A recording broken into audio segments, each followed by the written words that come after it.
What's going on, everybody? I have Mr. Marcus Fontes. And bro, we had a wonderful, well, we didn't play, but we had a wonderful top 8 at the versus games over in Orlando case tournament for Battle of Chaos.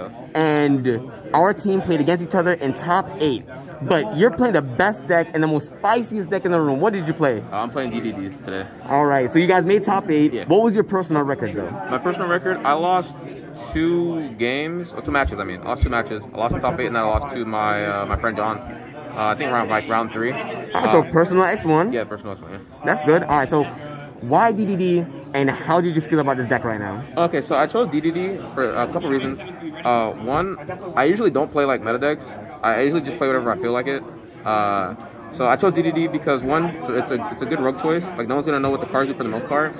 So that gives me both a deck building advantage as well as a surprise factor. So it's a lot easier to come into an event knowing what my cards do. As long as I know what the meta cards do, I have a better chance to compete. Not only that, I think it has a really good, it's really high ceilings. One of the hardest decks to play. Yeah. And I think if you pilot it well and you know the lines, then you win a lot more games than people think you will. So. All right, so let's get into the main deck. All right, perfect. All right, so to start out, we have the heart and soul of the deck. We have 3 DDD Savant Kepler. Not much to say about this card. When it's normal summon, you add a Dark Contract. There's some cute lines where if you play like DD Cerberus, you can make this level 4 to go onto Caesar and extend your combo from there. But overall, it's just a solid card. Sometimes you can Pendulum Scale your Ragnaroks or your Thomases. So overall, like you have to play 3. There's like no debate about that. The next standard 3 of is 3 DDD. With 3D DD Savant. Yeah, that card is right now like a $20 common. Yeah, like Konami should have reprinted this stuff ages ago, knowing that they were gonna, make the new support. But what this card does is, when it's normal or special, you just Foolish Burial card. So there's a lot of times where in combos you send like your Slimes, you can send your Typh in the graveyard, you send anything to revive off Ragnarok. So it's a really good card overall, and then you can Pendulum Summon it to make your Caesar. So okay, definitely a 3 of. And then our next 3 of, we play 3 DD Griffin. Best card in the deck, hands down. Like anything with 3 effects is broken. An extender, you can summon it from your extra deck to Foolish a card, draw 1. When it comes back from graveyard, you can add a DD card. It's been solid all day. You can make Siegfried with it. And then the boost by 400 effect usually always comes up, especially with Gilgamesh, since you have to beat over stuff. So. Like, this card really added a lot to the deck and made it, like, really strong. So, and that just came out in Battle of Chaos, It just came out in Battle of Chaos, yeah. The card's the stones, for sure. And then we played 2 DD Orthos. Some people play 1. This card, you have to play it at more than 1. It's a tuner. Anytime you take effect damage or battle damage, you summon it. It helps you make Baron and Baron lines. It helps you make, like rank 4s. Pop spell or traps, you can pop your own monsters. Like, no one ever expected this card, especially if your hands aren't too well, or like they think they can kill you and then all of a sudden, you stop them with Orthos. Overall, it's just a pretty solid card. Great for a low scale, and it's a level 4, so we have that. And then we play the 3 Swirl Slime and the 1 Necro Slime. I often just play 1 Necro Slime because you don't want to draw it. It's kind of a brick. A lot of times you want to send it off Copernicus to get value out of it. But the 3 Swirl Slime is mandatory. Like anytime you open this card and like Kepler, Copernicus, like you set up Baron and you just play through like almost anything. And then the effect to like banish to summon cards from your hand is cute, especially when you get Scythe. Because there's some hands where like you can send this to graveyard, banish to summon like a big Ragnarok. Ragnarok can summon another card you pitch, and you can go from there. So it's just a pretty good card overall. And then like I said, for Necro Slime, you just banish it to fusion summon, so you can't complain about this ratios. I like this ratio a lot. Never missed it. And then this is different. I played 3 Ragnarok. So originally I was supposed to play 1 DD Cerberus, but I left it at home. So that made playing today a lot more difficult for level modulation, but overall Ragnarok's like insane. Playing 3 wasn't even that bad because I lost a lot of dice rolls today, and I was getting Scythe game 1 all day. And there were games where I was still killing them even after Scythe with just Ragnarok. When Ragnarok's no more special, you get this tribute to banish a card, which is good. If you ever get Slime Engrave, you banish the special with it, which is nice. And then in scale, it revives you a monster.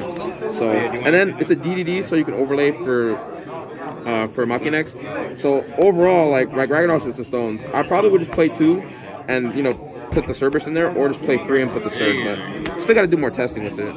And then, these are the spicy 1-ofs. Oh. So this should be a Cerberus hands down, but it came up today where like I had to modulate a monster to make a 6 to overlay for the big High King Caesar. Typhon, some people don't like, but I feel like you have to play it. There's combo lines where you send it and you banish it to summon the big level 8. So you can negate spell traps on your turn. It comes up a lot too. And then there's some lines where you can even like pendulum summon this out against Scythe block. So it's still pretty good. One Lamia, because I'm not really focused on synchro summoning in this format, especially with Scythe in the format. It's just good. It helps you get cards engraved. And there are cute things you can do where you bring this back, Lamia, and then make Siegfried. Thomas for the combo, you can add back scales to plus. Not much more to say about that. There was a game today where against a trap deck, I was able to make bring back Ragnarok overlay for Kali Yuga and do shenanigans. But then this card right here was like MVP. That Shonen Jump promo right there. Yeah, this card is MVP. This card comes up a lot, especially with Cerberus. Because what you do is you scale it with Cerberus, and if you ever have like a level 4 and a Kepler, you can pendulum summon them both out and then change the level with Cerb on the Kepler to make it a 4 to get to your Caesar plays. There was times today where like I green slime summoned this out, tributed a monster to turn off like 3 sets. I was even able to after my opponent Anaconda, I was able to drop us through the board, and then I was able to go summon a bunch of guys, tribute one to attack directly, swung over the Anaconda, so he was at 4K. Swung against, he was at 35. He gains the attack, so that's his game. So there's ways that you can really get advantage out of these bigger cards when you get Scythe block. Like I said, I was getting Scythe all day, and I was still able to outgrind my opponent, outplay them, and that's the thing with the deck, is that it does have a high skill ceiling. So a lot of times, unless you're like really playing this deck, there are lines you're not even going to notice that you have available to you until you're in the heat of the moment. So it's just a solid, like I wouldn't change anything except for like maybe cutting this for a Cerb, but outside of that, they all worked out for me. And then for my non-engine cards, I main decked 3 Lancia, 3 Crow. Oh. Yeah, so large behind this was everyone and their mom is playing some kind of Scythe deck, some kind of Brave deck, or VW. And game 1, when you lose the die roll, you're at the mercy of those kind of cards a lot of the times, right? So being able to Lancia them against PK can help slow them down, against VW helps slow them down. Really good against Eldritch. But Crow was nice too because Crow isn't like once per turn, so sometimes you could go like Crow on a DP, they Griffin, chain another Crow, get it out of there. Or, DD Crow, a Scythe, they try to, negate with the Griffin and you chain another one. Like I've done that. When you put up double DD Crow against like PK, you feel so safe. I like these hand traps over like stuff like Bell, so I wanted to be able to, if I drew these and it was a brick, just be able to activate multiple. And then like Lancia is just the stones, like it's a good floodgate. Yeah, it's a good floodgate for sure. Like Konami, just ban Scythe. Like, I don't understand. Like it makes deck building so ass. Am I able to say that? Yeah, you it's fine. It is what it is, bro. So already happened. Hell yeah! So we played 3-1-1. Mandatory searches your DD monsters. If you Kepler search this, activate this, you get Griffin. Instant Gilgamesh combo. Your Swamp King lets you fusion summon. So a lot of the times you can do combos where you summon like small Genghis, fuse into another Genghis, make like High King Caesar. And then the card that got a lot of people off guard today was a Dark Contract with the patent license. So basically, essentially what this card does is you control summoning mechanics. Your opponent can only summon like 1 of each, and then they take 1,000. So there are combos where you set up like Link, Synchro, Fusion Xyz, and then you slap this on the board. And then they only get 1 shot to break your board with those kind of mechanics a lot of the time. But other times you just send this, to the graveyard to add back like a scale that you need from the extra deck or a monster that you need from elsewhere.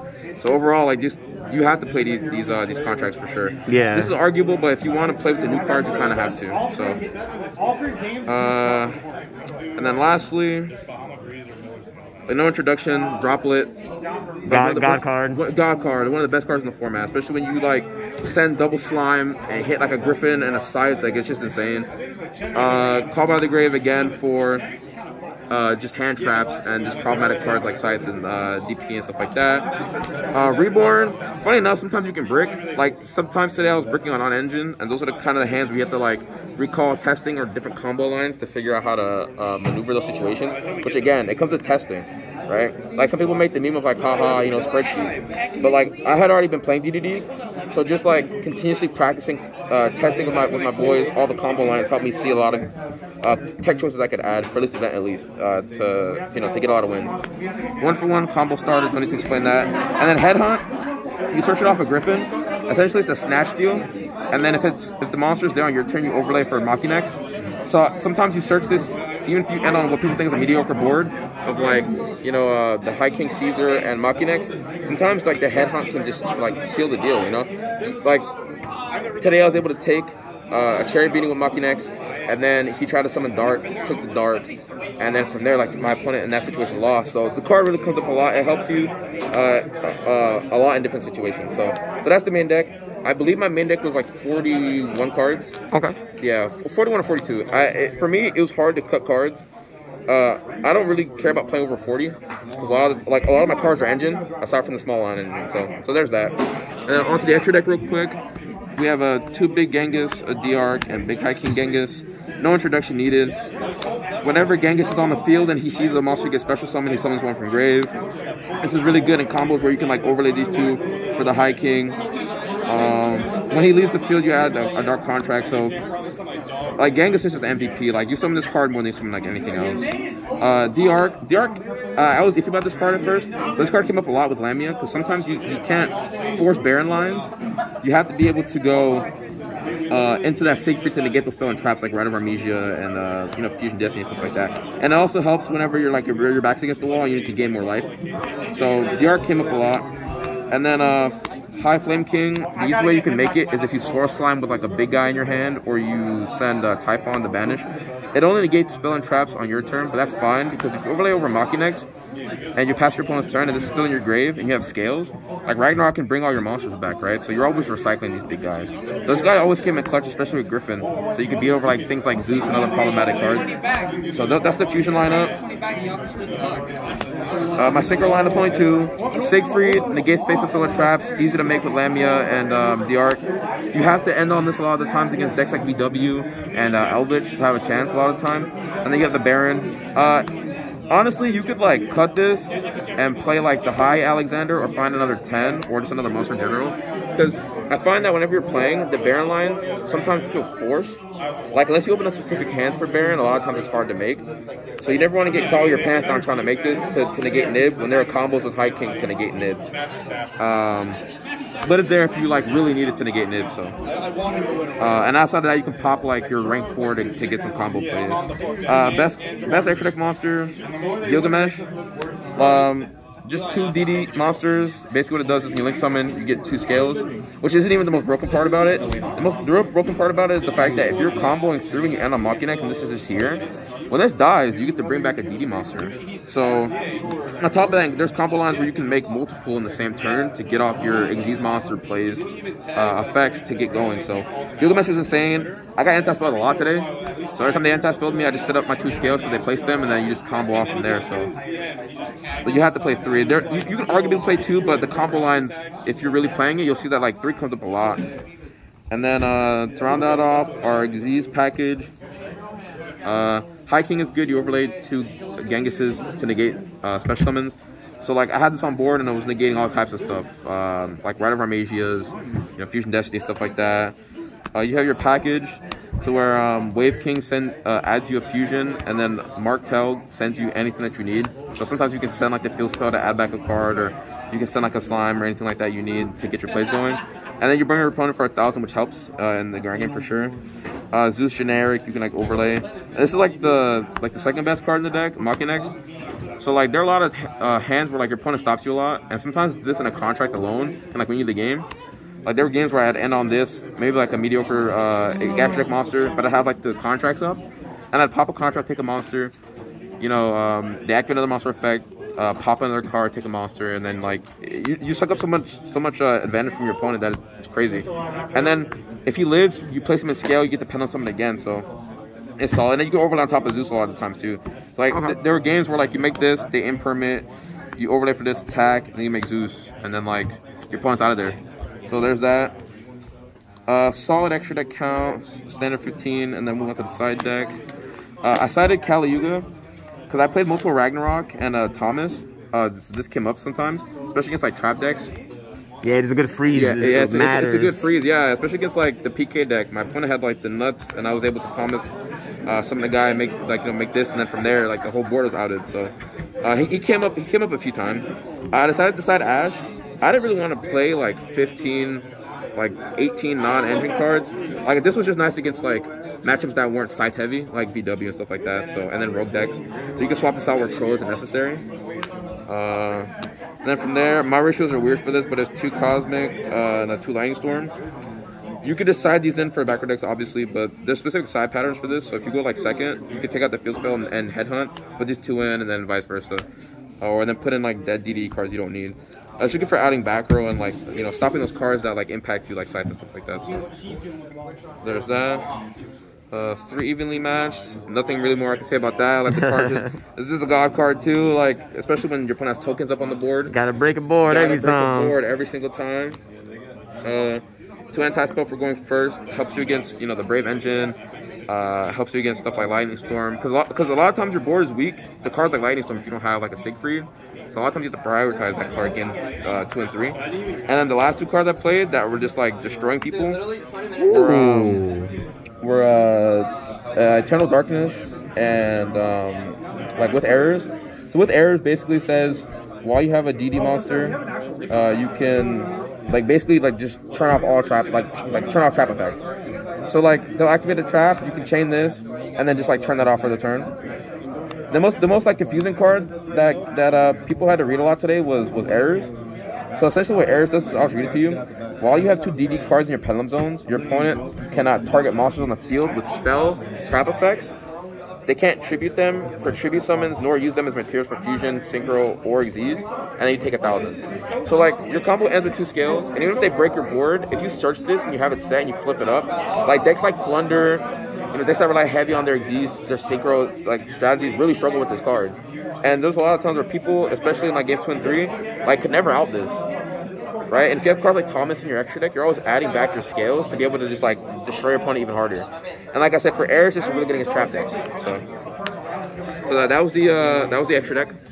So this deck, man, just reading, you tell me all these cards. There's so much things you could do. There's so many things going on, but you did wonderful. You did good today because of all the play testing, the work you put into it. And I've seen you play all these road decks and you do phenomenal with it all the time. Yeah, I just don't like playing like what people think is like the best deck. Sometimes like the best deck isn't necessarily the best deck for like the event that you're playing at. Yeah. That's where testing comes in. But that's good though, man. Any shout outs? Yeah, oh yeah, for sure. Shout out Nikolai behind the camera. Thank you for that. Shout out Izzy. Shout out my boy Timmy. Shout out, you know, Jimmy, John, Anthony, my team Big Deck Energy, Juan, Elvis. Shout out my girlfriend Lillian for dealing with me being up all night playtesting and shit. Always shout out to the for others. Always. And shout out to all my other friends, everyone that goes to locals with me, everyone that's always helping me test online and stuff like that. They never would reveal anything for me. Hunter Wood over here being the GOAT, bro. Make sure to like, comment, and subscribe. Make sure to like, comment, and subscribe. Holler back at your boy. All right, thank you guys, man, and good luck later on. Yes, Peace. sir. Thank you.